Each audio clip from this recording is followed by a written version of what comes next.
இன்னைக்கு என்ன சமையல் பண்றீங்க? நேற்று வச்சு கார குழம்பு இருக்கு நிஷா. அதனால சரி இன்னைக்கு குழம்பு வைக்கல.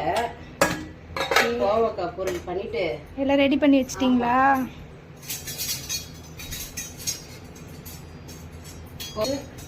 சாப்பாடு வெந்து இருக்குது. அவ்வளோதான் இன்னைக்கு சிம்பிளா ஒரு பொரியலோட அவ்வளோதான். ஓகே.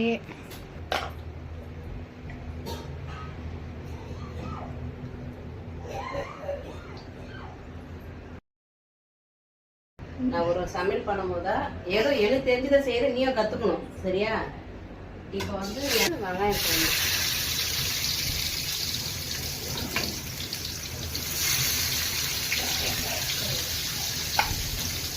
என்னென்ன போட்டிருக்கீங்க இப்போ? பூண்டு, வெங்காயம், அவ்வளோதான்.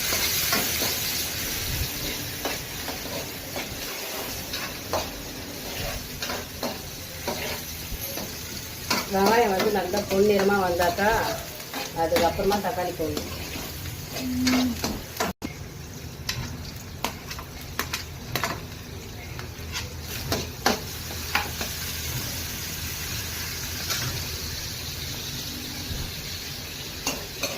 இப்போ இந்த கோவக்காய் இருக்குல்ல நிஷா, இந்த கோவக்காய் வந்து கொஞ்சம் இல்லை கொஞ்சமாக சேர்த்துக்கலாம்.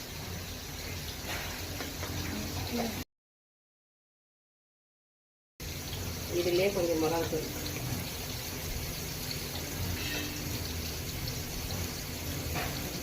இப்போ இந்த வெங்காயம் தக்காளி வதங்குது இல்லைங்களா, இது வதங்கும் போதாவே உப்பு அதில் போட்டு நம்ம வதக்கலாம்.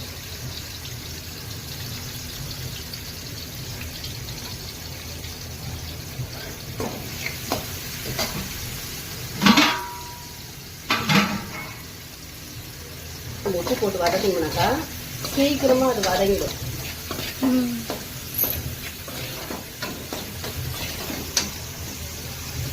தூள் உப்பு போட்டு வச்சிருக்கிறேன், மஞ்சள் தூள் மிளகாத்தூள் போட்டு வச்சிருக்கிறேன்ல, இதை அப்படியே நல்லா பரட்டிக்கணும்.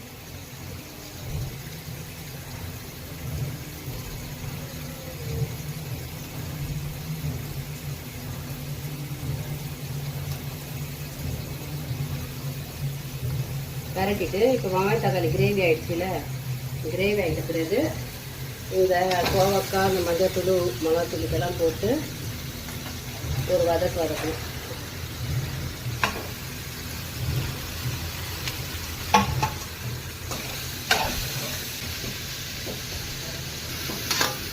இப்போ கொஞ்சம் தண்ணி ஊற்றி வச்சோம்.